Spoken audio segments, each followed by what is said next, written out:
बिस्मिल्लाहिर्रहमानिर्रहीम। अस्सलाम वालेकुम डियर स्टूडेंट्स, मैं हूं प्रोफेसर फैज़ान गुराया। आज हम बात करेंगे MGT 402 cost and management accounting के हवाले से। ये आफ्टर मिड जो है हमारा पहला लेसन है, lesson number 19, process costing system. Lecture में जाने से पहले एक दो चीज़ें ध्यान से सुन लें कि स्टूडेंट्स, ये जो लेक्चर्स हैं ये कंप्लीट मेरे प्लेलिस्ट में, इसकी सेपरेट प्लेलिस्ट है, कंप्लीट लेक्चर्स मौजूद हैं। लेकिन कुछ स्टूडेंट्स कुछ लेक्चर्स लॉक्ड होते हैं, तो स्टूडेंट्स की डिमांड होती है, स्टूडेंट ये पूछ रहे होते हैं कि शायद लेक्चर अपलोड नहीं है। लेक्चर सारे ही अपलोड हैं, लेकिन जो कि ये पेड लेक्चर्स हैं, नॉमिनल इनकी फ़ीस है।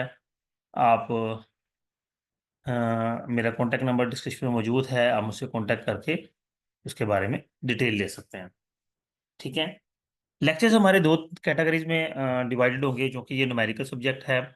तो हम यहाँ पर थ्योरी को डिस्कस करेंगे, कॉन्सेप्ट्स को डिस्कस करेंगे, और साथ में प्रैक्टिस प्रॉब्लम्स को जो साथ साथ आएंगी उनको डिस्कस कर लेंगे। इसके अलावा जो प्रैक्टिस प्रैक्टिस प्रॉब्लम जो हमें LMS में अवेलेबल है, जो कि पेपर मोस्टली उन्हीं में से आता है, तो उनको हम डिटेल में डिस्कस करेंगे सेपरेट लेक्चर में। और जरूरत पड़ी तो हम उनको बोर्ड पर भी डिस्कस कर लेंगे।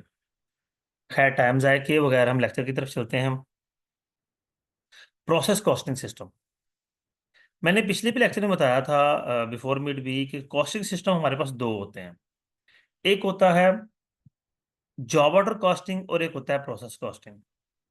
जॉब ऑर्डर कॉस्टिंग जो कि हम मिड से पहले डिस्कस कर चुके हैं, तो उस पर बात नहीं करूंगा, डायरेक्टली हम बात नहीं करेंगे प्रोसेस कॉस्टिंग पे। प्रोसेस कॉस्टिंग बेसिकली होती है the system applies when standardized goods are produced from a series of in interconnected operations. Process costing हमारा होता है कि हम सीरीज ऑफ इंटरकनेक्टेड ऑपरेशंस के थ्रू वर्किंग कर रहे होते हैं। ये नहीं कि इसको सिंपल अल्फाज में आप समझ लें कि this is the continuous production. अब इससे क्या मुराद है कि आप रूटीन में जो चीज़ें भी इस्तेमाल करते हैं, इवन जिस मोबाइल पर या जिस लैपटॉप पर या जिस सिस्टम पर आप बैठकर ये वीडियो ले रहे हैं, लेक्चर अटेंड कर रहे हैं, ये भी एक प्रोसेस कॉस्टिंग सिस्टम से गुजरा हुआ है। यानी कि एक प्रोसेस के अंदर, एक कंटिन्यूस प्रोसेस के अंदर इसकी प्रोडक्शन हुई हुई है। हम साबुन यूज़ करते हैं, हम शैम्पू यूज़ करते हैं। आप देखते हैं कि 2 साल पहले भी और आज भी उनका सेम साइज, कलर, खुशबू, हर चीज़ सेम है। क्यों? क्योंकि रूटीन में ये प्रोसेस चला हुआ है। ठीक है। और भी खाने की चीज़ें हैं, ऑयल है, व्हाट्सोएवर, ये सारी चीज़ें प्रोसेस में चलती हैं। These are the interconnected operations. अब इसके अंदर जितने भी डिपार्टमेंट्स हैं, सारे एक रूटीन के साथ चलते हैं। यहाँ पे एग्जांपल वो vegetable Canning and fruit juice bottling की दे रहा है। ठीक है। कि इनसे एक्सट्रैक्ट, उसके बाद are units of output exactly same similar and are produced by the same manufacturer. ठीक है। तमाम इसकी ये वो है क्वालिटीज़ हैं। ठीक है। कि category these are mass production of single product. ठीक है। एक सिंगल प्रोडक्ट की मैस प्रोडक्शन होती है, बंडल यानी कि कंटिन्यूस प्रोडक्शन, सेम वही बात। Completed output are each department except the last one is the raw material for the next department. यानी कि हर डिपार्टमेंट के लिए प्रीवियस डिपार्टमेंट उसका से आने वाली चीज़ उसका रॉ मटेरियल होता है, एक्सेप्ट द लास्ट डिपार्टमेंट। ठीक है। यहाँ पे multiple example, cement, paint, coal, ice, soap, sugar canning etcetera, ये सारी चीज़ें हमारी उसी की एग्जाम्पल्स हैं।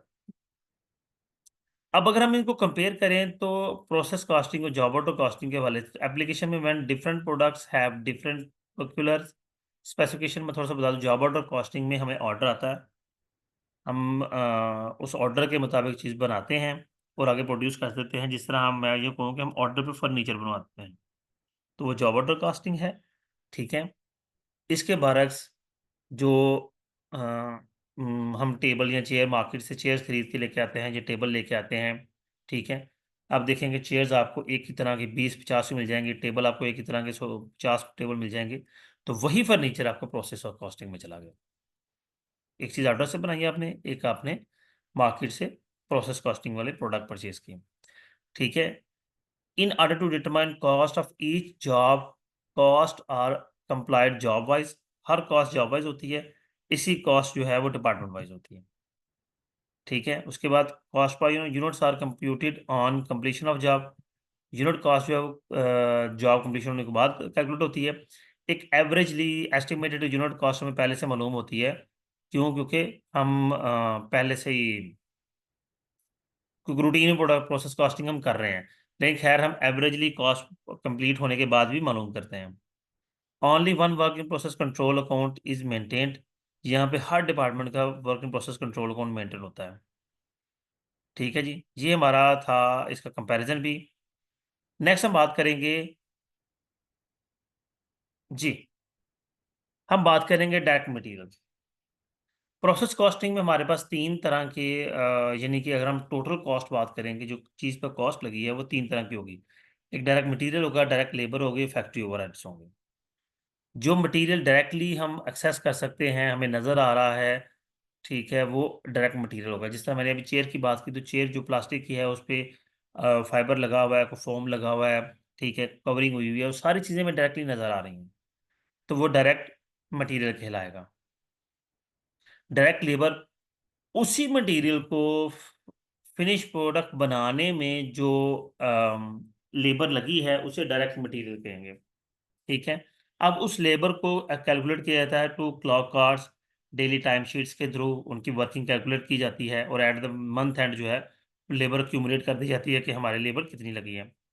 फिर हमारे पास आता है फैक्ट्री ओवरहेड्स। इन दो के अलावा जितनी भी कॉस्ट अकर हुई है एक फैक्ट्री के अंदर, वो सारी की सारी फैक्ट्री ओवरहेड्स कहलाते हैं। इसमें इनडायरेक्ट मटेरियल आ गया, इनडायरेक्ट लेबर आ गई, ठीक है। उसके बाद और भी बिजली का बिल आ गया, फैक्ट्री का रेंट आ गया, जो सुपरवाइजर है उसकी सैलरीज आ गई, जो वॉचमैन है उसकी सैलरी आ गई, मशीनरी की डेप्रिसिएशन आ गई। Each and every cost in the factory is called factory overheads. अब फैक्ट्री ओवरहेड्स हमारे पास दो तरह के होते हैं। ये जी हमारे पास एक्चुअल एफओएच है, और यहाँ पे कहीं होगा हमारे पास बजटेड एफओएच। फिर हमारे पास ये बजटेड एफओएच यहाँ पे लिखा नहीं हुआ है, ना अप्लाइड एफओएच के बारे में लिखा हुआ है। चलें, अ, हम कुछ एफओएच पहले से, हाँ जी है। Factory overhead are charge to production through predetermined department factory overhead rate, applied rate. ये प्रीली से हम डिटरमाइन कर लेते हैं कि हमारा फैक्ट्री ओवरहेड कितना आएगा, पर हमने उसके पर यूनिट के हिसाब से रेट निकाला होता है, और फिर हम उसको अप्लाई कर लेते हैं अपनी प्रोसेस कॉस्टिंग पे बजटिंग के लिए। कि जब हम, जाहिर सी बात है, हम हर मंथ के स्टार्ट पे हमारा एफओएच कितना आएगा इस मंथ, हम उसका बजट निकालते हैं, और फिर मंथ एंड में देखते हैं कि हमारा एक्चुअल एफओएच कितना आया, और फिर एट द एंड हम ये भी कैलकुलेट करते हैं कि हम कितना डिफरेंस आया, हम जो हमने एफओएच अप्लाई किया था और जो एक्चुअल एफओएच आया। ठीक है, दूसरी चीज़ ये कि फैक्ट्री ओवरहेड, हमारी जो कॉस्ट होती है, वो फैक्ट्री ओवरहेड हो या कोई भी कास्ट हो, वो दो तरह की होती है। एक फिक्स कॉस्ट होती है, एक वेरिएबल कॉस्ट होती है। तो एफओएच में भी यही इम्प्लीमेंटेशन होगी कि कुछ कॉस्ट हमारी फिक्स्ड होगी और कुछ हमारी वेरिएबल होगी। ठीक है जी, उसके बाद कॉस्ट ऑफ कंप्लीटेड आउटपुट, जो आउटपुट आएगी कंप्लीटेड, वो हमारे पास कॉस्ट ऑफ कंप्लीटेड आउटपुट कहलाएगी। ये पूरी ना एक रिपोर्ट बनती है। अब हम रिपोर्ट का फॉर्मेट डिस्कस करते हैं ताकि आपको सारी बातें क्लियर हो जाएं। ये पांच चीज़ें जी रिपोर्ट में आती हैं। क्वांटिटी शेड्यूल है, हम पांचों को अलग-अलग डिस्कस करते हैं। सबसे पहले हमारे पास आ जाएगा क्वांटिटी शेड्यूल, कि जो चीज़ हम प्रोड्यूस कर रहे हैं उसका, यानी कि स्टार्टिंग कितने यूनिट स्टार्ट किए, कितने प्रोड्यूस कर लिए, कितने स्टिल इन प्रोसेस हैं, कितने लॉस हो गए, फिर लॉस एबनॉर्मल लॉस हुआ है या नॉर्मल लॉस हुआ है, ये चीज़ हमने कैलकुलेट करनी होती है। क्योंकि एक बात ज़हन में रखिएगा स्टूडेंट्स, जो नॉर्मल लॉस होता है वो रिकॉर्ड नहीं होता, लेकिन एबनॉर्मल लॉस रिकॉर्ड होता है। आगे चल के चला हम इस पर डिटेल में बात करेंगे। फिर हम ये कैलकुलेट करते हैं कि इस डिपार्टमेंट में टोटल कॉस्ट कितनी लगी, डायरेक्ट मटेरियल कितना लगा, डायरेक्ट लेबर कितनी लगी, और एफएच कितना लगा। तीसरी चीज़ हम कैलकुलेट करते हैं इक्विवेलेंट यूनिट्स। अब देखें, एक यूनिट्स मैंने मिसाल देता हूँ कि मैंने 1000 यूनिट्स बनाए, उनमें से, अच्छा ये एग्जांपल वो दे रहा है, 4000 यूनिट्स हमने शुरू किए, ठीक है। तो उन 4000 यूनिट्स में 50% कंप्लीट हो गया, वो 50% कंप्लीट हो गए। या फिर ये कह लें कि हमें 10,000 यूनिट शुरू किए, 6,000 कंप्लीट होकर अगले बार में चले गए, 4,000 स्टिल इन प्रोसेस हैं। अब वो 4,000 50% कंप्लीट हो चुके हैं, तो हम इक्वलेंट यूनिट के हिसाब से कहेंगे कि हमारे 2,000 यूनिट्स तो बन चुके हैं। ये सिर्फ हम अपनी कैलकुलेशन के लिए करते हैं, वरना हम इसको ये नहीं कहते कि ये बन चुके हैं। ये इन प्रोसेस ही होते हैं, लेकिन हम अपनी कैलकुलेशन के लिए कहते हैं कि ये कंप्लीट हो चुके हैं। क्यों? क्योंकि हमें कॉस्ट पर यूनिट निकालनी होती है। अब 6,000 यूनिट तो हम बना के अगले डिपार्टमेंट में बेच चुके थे, लेकिन जो 4000 बचे उन पर 50% वर्किंग हो चुकी है, कुछ मटेरियल भी लग चुका है, लेबर लग चुकी है, एफर्ट्स लग चुका, तो वो अगर हम कैलकुलेट नहीं करेंगे तो हमारी तो पर यूनिट कॉस्ट ही अजीबोगरीब आ जाएगी।